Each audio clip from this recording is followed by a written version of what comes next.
Hello and welcome to Outlaw Bookseller. Today it's the good, the bad and the DNF. In other words, it's a few SF reviews, what I've been reading to sort of clear the backlog so you know what's been going on here in the hideout with what's passing before the old eyeballs. And I have been doing reviews, of course, but they've mostly been in the club room, the members area, still only $4.99 a month, about 50 odd videos there to look at and a new one every week. And in there, just so you know, I did a little feature about Chris Boyce a little while back, and I reviewed Brain Fix in depth. Not bad, you can see that review there. And of course I did a feature on the main part of the channel about Peter Tate, and I did flash this, but I did a lengthy review of this book in the club room, That's Gardens 1, 2, 3, 4, 5, which is really good, little mini new wave masterpiece that, if you can find it, very, very good. But what has been passing before those self-same eyeballs of late? Well, let's have a look. Some of it's been good, as you'd expect. Some of it's been bad, as you'd expect. And some of it's been DNF, as you'd expect. So, you know me, I like to overturn expectations. So let's do it one by one. I'm going to start with a good, because it would be too negative to start with the bad, because there's probably more of the bad. And I'm going to begin with the very wonderful Barrington J. Bailey. This is The Pillars of Eternity from Door, which was published in 1982, and this is the world first edition, first printing. Barrington Bailey was born in 1937, died in 2008. He was British SF writer. He clung very, very much to pulp forms, to space opera and related tropes, and he is very neglected, very underrated, but he's very ornate and imaginative. And the thing with Barry's work is that if you look back on the channel, there is a playlist of career overviews, and I did a career overview of him about a year ago, and I've mentioned him many times on the channel. I'm just going to pop The Pillars of Eternity there. And even though I've been a fan for many decades, some of them are quite hard to get. I think I've got more or less all of them now. I think I might be missing maybe one book. I'm not certain. I think I've got them all. And I have kept some in reserve because I like them so much that I didn't just want to burn through them, because he's no longer with us, sadly. So it was one of those things I want to hold one back, and I have that one back, and I haven't had that one that long. It's a nice Wayne Barlow cover, as you can see, which is nice. And the thing with Bailey, he's very influential over people like M. John Harrison, and then by osmosis over people like Colin Greenland, Ian M. Banks, Alistair Reynolds, Hamilton, and he is sort of the originator of Britain's dark space opera. His mastery of this is kind of unmatched, really. His work bears the influence of Alfred Bester and A. Van Vogt, and also he does have certain similarities with the early science fiction work of Michael Moorcock, because they clearly counter-inspired each other, because they were chums since the 50s, and Barry also wrote stuff for comics as well. And they're very similar in lots of ways to Moorcock's early space operas and things like The Blood Red Game, in their kind of psychedelic, baroque and decadent hues. So as I say, 1982, so this is a late Bailey, because once you got past the sort of mid-80s, he largely didn't produce so much work, and he did a lot of work for Warhammer later on. I don't have the Warhammer books, so I don't go for those things. Maybe I should try and pick them up. And this was published in the UK in 1986 as part of an omnibus with the Garments of Seian by Pan. And I used to have that edition, and I was working for Pan in that year and remember it coming out sort of very vividly. And Bailey was a shadowy, mysterious figure then, and he'd had some big issues with his then publisher in the UK in the early 80s, Allison and Busby, over non-payment of royalties, and it turned into a court case, which is quite interesting. So yeah, his best work is in the 70s, but this is a good late Bailey, I would say. It concerns a character called Joachim Boaz, and interestingly, that's not his name to begin with. He chooses those names. And if you look in the Bible, Joachim was the father of Mary, so he was Jesus' grandfather. And that's mentioned in the Apocrypha and the Gnostic Gospels, not the official sort of part of the Bible which is accepted. It's not in the canonical Bible. And Boaz is mentioned in the book of Ruth in the Old Testament, the Hebrew Bible. And also Boaz is the name of a pillar, hence Pillars of Eternity, in the Temple of Jerusalem. Now in Freemasonry, interesting, it's also a pillar in that, and also there's a pillar called Jashin, which is rather like Joachim. So there you go. I'm probably pronouncing all this entirely wrong. Please don't correct me, because quite frankly I'm not interested. I'd rather get the spelling right. So you have these biblical references to these two pillars, and on the cover you see these two pillars of eternity. They are basically femurs, aren't they? You can see the ball and socket thing there, the spacecraft and our hero there, but more on that in a moment. So you get this kind of thing with Bailey, even though he sticks to pop tropes and this very much short, sharp, baroque way of doing things, and he never really, apart from a few short stories, he was never like a full-blown new waver. He was never much for experimentation, though there is a story called The Four-Colour Problem, I think, and some of his short stories in the collection Night of the Limits are quite experimental. He was kind of a straight-ahead guy in lots of ways, but a very, very interesting one. And that's why I like him, because he manages to breathe life into things which were tired, and he did that from the beginning of his career as an SF writer, which was in the sort of early 60s really, though he was writing comics in the 50s. So what is this all about? Well, our character JB, he is born kind of a, how can we put it, he's disabled, he has disabilities, and he is spotted by a visitor to the planet Corsair, and he is taken by this chap who is kind of philanthropist type guy to another planet, a planet called Aurelius, and that of course is a reference to Marcus Aurelius, the Stoic philosopher. And on the planet Aurelius there are a cabal of philosophers who are known as the colonnaders. Now of course a colonnade is a pathway with a building on one side and pillars on the other, or pillars on both sides. They don't call themselves the colonnaders, it's people on other worlds call them that. And yes, this is set in a distant future where mankind is spread throughout the galaxy and there are people living all over the place. There's all sorts of cultures, very interesting stuff. And this sect, the colonnaders, they practice a kind of Buddhist Stoic philosophy, and they have a belief in eternal recurrence, that fundamentally everything's predetermined. So in their worlds the universe will reoccur and be the same again. So there is kind of a hint of reincarnation in this. So JB is taken to Aurelius, and where he is subject to an experiment that will cure his bodily problems, and inserted into his body are a set of, it's not an exoskeleton as such, as it's inside the body, a new skeleton made of silicon. It's an experimental procedure, and it's in early days, and the colonnaders are practicing with this because they want to do something where people of philosophical attainment can have these skeletons which will make them more like a Superman. It's a little bit subtle in that, but it's in that ballpark. And the experiment seems to go off for a while, and then it goes wrong, and JB is saved by the colonnaders, and the only way they can save his life is to link him to his ship. He's got a spaceship by then, some years have passed, and he's a ship keeper. They're not called captains, he's a ship keeper, and he's linked to this ship which looks after him, and without, you know, it's a symbiotic relationship. Without the starship, you know, he can't exist, he would die. So there is a kind of quasi-cyberpunk thing in that. And also people have implants in the books, they're called adplants. And as I say, this galactic civilization, which is called the Iconosphere, spreads way out. And you get a lot of the usual Barrington J. Bailey things. His work is very embellished with all sorts of colours in the prose, and his vocabulary is absolutely sterling.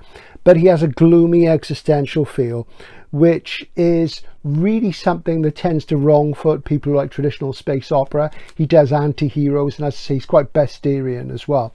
And the plot about this is that JB is going to try and have, in a way, a kind of vengeance against the colonnaders, but it's more against their philosophy, because he cannot accept the idea of predetermination, that the universe is predetermined. And that's the general feeling throughout the Iconosphere. And he wants to do something with time to try and change things, to change the course of history. And time travel research is banned in the Iconosphere. It's banned under pain of death. And there's one part in the book where there's a list of laws, and it tells you that everything to do with looking at time travel is pretty much not going to happen, because obviously that suggests that maybe it is possible And JB has discovered that there is a planet, an obscure planet, a wandering planet, which exists within a star cluster called the Brilliancy, which is a globular cluster full of loads and loads of stars. And once in a century, this planet, the only planet in that cluster, has been noted, and supposedly an alien race has lived there, and they have time gems. They have gems which depict other things in time, which arguably could be used to change the course of history. So Bailey does this sort of thing quite a lot. There are some great time paradox things in earlier works, like The Fall of Chronopolis and Collision with Kronos, which in the US DOE edition is called Collision Course, I seem to recall. And it's a really colourful book, as I say. It's a mere 153 pages long, which I absolutely loved, and it's fleet and sharp and goes to the bone. And it is wonderful stuff. It contains a lot of his usual things. There's one character called Romfrey who's a bit of a crook or a chancer. There are these bizarre tarot-like cards that people use, and there's a deck the colonnaders use, which is kind of pure, and there's a different kind of debased deck which people like Romfrey use. And the theory is that these cards can sort of change time. There's also games involved, and these are common Bailey tropes, the things that he does time and time again. So you get flashes of Philip K. Dick and Barry N. Malzberg as well in that respect.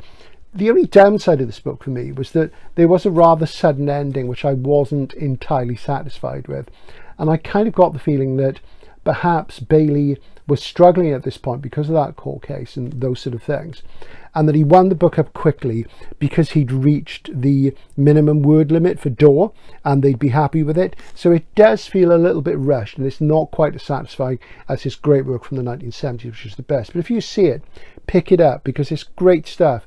And he just has such facility and such a good vocabulary, and he's so interesting and quirky. You know, it's a shame really that he's not better known. And I know Gollancz have done a Gateway Omnibus, but it really is high time they put one of his books into Masterworks. I would go with The Garments of Say, and I think it's great. At his worst, he's a superb entertainer. At his best, he's somebody who worked hard to elevate genre SF and to make it a lot more interesting. And as I say, he managed to really take the genre in its sort of rawest, purest, golden age type form and do something with it, which I thought was fantastic. And I love his work. I've only got a few I haven't read, and do look at the overview, but he really is deserving of your attention. If you can find Dorwins are really nice, as you can see. So there you go. So that was my good, I would say, in the last week. And before you say anything else, yes, I am aware of the Joachim Boas reference in a quite famous Russell Hoban book, but we're not going to cover that today. But, you know, I'm aware of that. You know, I've been bookselling a long time, as you know, so something I used to sell. I'm not even sure it's in print anymore, but that's a digression. On to the bad. Well, I have to say, the book I'm going to cover now has got quite a good reputation, and I am really struggling to see why. It's a book I've had for quite some time. I've been meaning to read it for years. It came out in 1987. I remember it in the UK as a Hodder and Stoughton B format paperback. This is the world first US hardcover, and as you can see, this is Through Darkest America by Neil Barrett Jr., which was the first in the Isaac Asimov Presents series, and it's published by Congdon and Weed, whoever they are. I must say I don't know much about Congdon and Weed. What I'm going to do, I'm going to pop it on the podium here. I'm going to supplant these other volumes, which we'll come on to later, just so you can feast your eyes upon it. And I'm going to tell you about it and tell you why I wasn't a massive fan of it, which will probably shock some people who know and like the book and this author. But let's get into it. Neil Barrett Jr. was born in 1929 and he died in 2014. He didn't really get a lot of, you know, he was writing sort of way back in the 60s. He didn't get a lot of acclaim, even though he'd written short stories and novels, and he also wrote comics and sharecrops, all sorts of stuff, until this book came out in 87. It had a sequel 2 years later called Dawn's Uncertain Light, so it's a kind of diptych. And he was awarded the Science Fiction Writers of America Emeritus Award in 2010. Now 2010, it isn't that long ago, but it's only really since then that the SFWA has gone completely down the toilet. So I am slightly, I don't know, I'm slightly puzzled by that, to say the least. This is a post-apocalyptic novel. It's set about 100 years after a nuclear war, and a good title, Through Darkest America, and that does kind of build you up. It makes you think this is going to be quite savage stuff, like say Ellison's A Boy and His Dog, or possibly The Road by Cormac McCarthy, which of course came out in 2006, a lot later. The main problem with this book, and this is something which I really don't like in post-nuclear narratives, is that it is actually, I wouldn't say it's cozy or comfortable, but it's nowhere near savage enough. The things which are depicted in it are unpleasant and savage and bleak. However, to me, Barrett lacks the skill to really get that across. It's the narrative of a young boy called Howie, who is, when the story opens, he's probably about 9 or 10. He's growing up with his father, who is kind of a man's man, his mother, who is younger than his father, and his sister, who's irritating. And they kind of live on a farmstead, and it's obviously the USA. And the problem with Barrett is that he doesn't have a very good visual sense. You never get a really good visual feel of what the post-nuclear America is like. But I say they're on this farm, this small holding, and he's going through the usual rites of passage, coming of aging. And this is probably the best part of the book. There is some sort of history between Howie's father and his mother and a military figure, because there is a civil war going on in the country. And I would say this book is probably set down sort of Texas way, as it were. It's set in that sort of part of the USA. There are hardly any animals or birds left. There are horses. Once he finds a dead dog, but there is meat, there is stock. And this is the arguably shocking part of the book, because there are a lot of people still living in this post-nuclear America who seem to have lost their mental facility, and they're like animals and they're wandering around naked, and they are herded and used as meat by the thinking Americans who are left. So there is actually this class of people who are regarded as animals, and it reminded me in that way of the film version of Planet of the Apes, where people don't speak, and they don't speak, and they are just treated as meat. So there is kind of institutionalized cannibalism in this, and you're not told straight away that stock is people, but you soon realize. And as I say, this doesn't come across in any way which is a shock or a surprise. It just seems kind of obvious. And Barrett, to me, just didn't have the ability and the sharpness to pinpoint the horror. And lots of horrific things happen in the book. And if I wanted to describe it very briefly, I would say it is like a combination of two of Cormac McCarthy's books, of The Road, as I mentioned earlier, and his Western Blood Meridian, which has a kind of gothic Melvillian feeling. But it doesn't have any of this feel. I don't think, it's not badly written, it's just rather dull. It's not that well written. Barrett, to me, doesn't have a very interesting style. I say visually he's very weak. He's got none of McCarthy's skill. And the cruelty and bleakness which comes across in the book, this torture and murder and dreadful things happen, it's rather dismal and workmanlike in expression, and it lacks the pointed quality that you get in really good, really savage post-apocalyptic stories. Now, I could mention some of the more gentle ones, like, say, for example, Pat Frank's The Last Babylon, but this isn't written anywhere near as well. So it really failed to engage me, and I found it hard work. And I have to say, I really don't think it's a classic in any way. And without having read other novels by him, I wouldn't want to completely diss him, but I am shocked that this guy was given an Emeritus Award. There's an introduction by Asimov, which is incredibly dull and predictable. And in a way, that prepares you for the dullness and predictability of the book. I really, really did not like it. I don't think a lot of it at all. I think it's very average. Compared to something like Chelsea Quinn Yarborough's, what's the early one?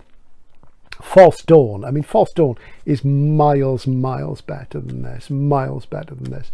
This is really quite weak. I didn't like it. It's just going on the sell pile. Okay, the good, the bad, and now onto the DNF. Well, you know, DNFing things is not essentially a bad thing. It's a good thing.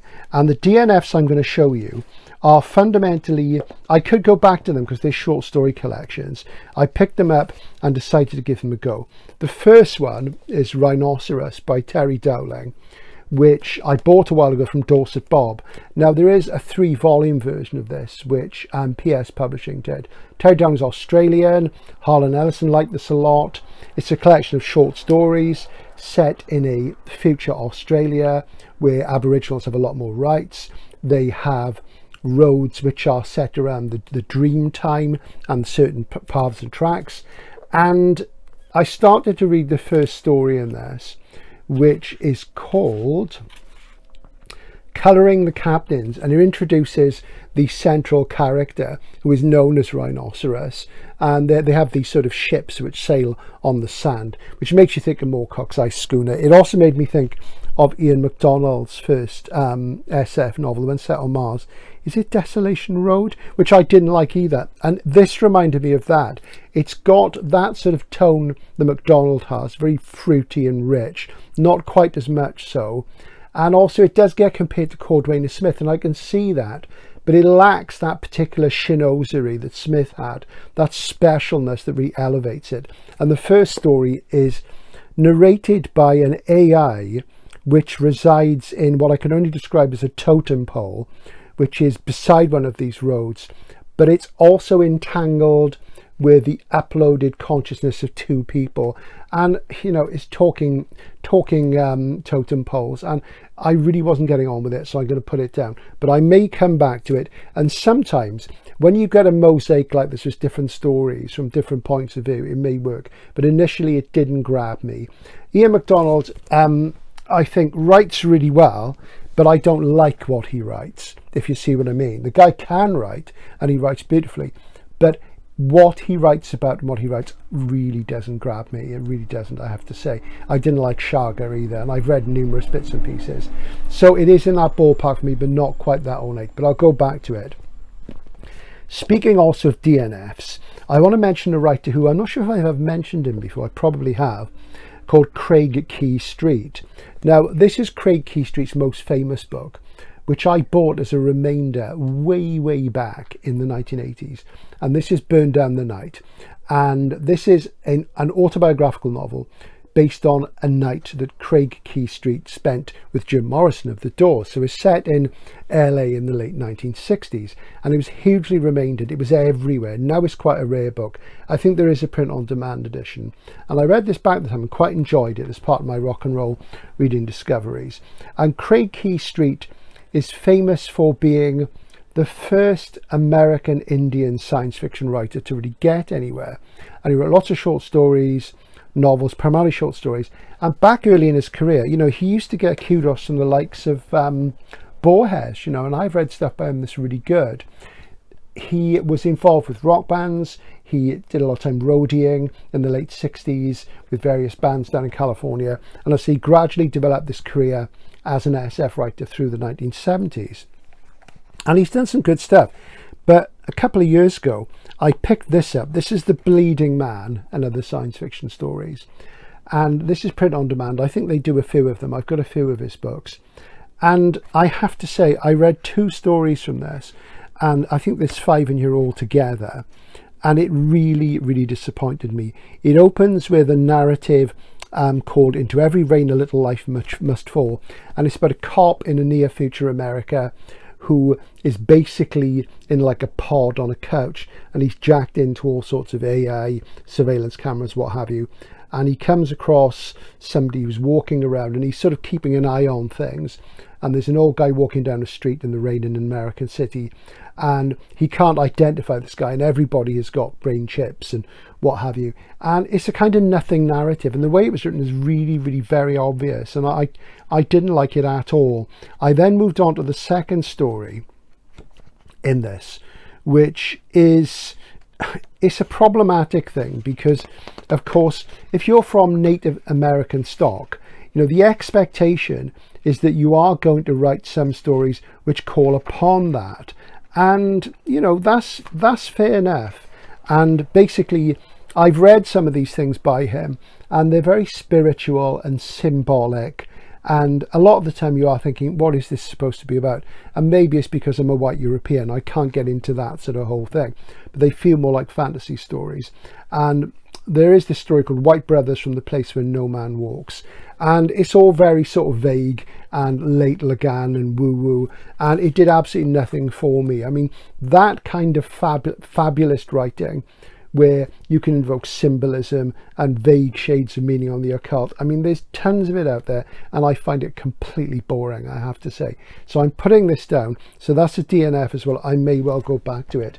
I have had better experiences with Craig Key Street in the past. You'll note that this has got Craig Street on it. So if you're looking out for him, I mean, probably his most famous collection would be If All Else Fails, which is a quotation from a Doors lyric. I can't remember which song it is now, but that's probably the best one. Finally, a shout out for a friend of mine, and he has sent me this card, which is the Faber jacket for Anyone by James Blish from way back.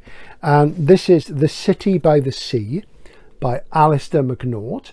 And Alistair's been a friend of mine for decades. He works in the book industry as well. He's a sales representative for a distribution company who handle all sorts of small presses. He's a great guy. He's Scottish. He does pop up in one of my videos where I interview him and James Reich in the pub. And this is his second novel. It's an SF novel. And I'll just read what it says on the back. And I read this in manuscript, and I've done an endorsement on the back. So yes, a bit of nepotism, but it is what it is. And it says, imagine a nation of ancient rival kingdoms in the aftermath of a distant yet disastrous war. Imagine its parliament under the sway of a populist party supported by big business and near-fascist militias. Imagine an economy rife with inequalities and corruption, a society atomized by ideology and social media. Imagine a thriving port city built on a tidal river near a coastline steeped in myths and legends. Imagine a group of people negotiating their lives under the shadow of a murderous conspiracy whose destinies are connected in ways they cannot know. Welcome to V, The City by the Sea. And of course, V will make you think of V for Vendetta by Alan Moore, which is kind of relevant. And also there are Kafka references in this as well. So this is a political dystopia just out now, and it's from Awen Press, who are, I believe, a Scots publisher. So there you are. So one good, one bad, a couple of DNFs that I may go back to because they're short stories. And that's the thing with short story collections. You can always go back to them. And usually they'll be a mixed bag. You rarely read a collection where you think you're blown away by everything in it. It very rarely happens. Now and again it does, and that's always a nice thing. So anyway, that's what I've been reading of late. What am I going to read next? Who can say? But you will see it here on Outlaw Bookseller. Comment, like, subscribe, hit the notification bell. I never say that, and I should do it really. All that stuff. And I'll see you again soon. Bye bye for now.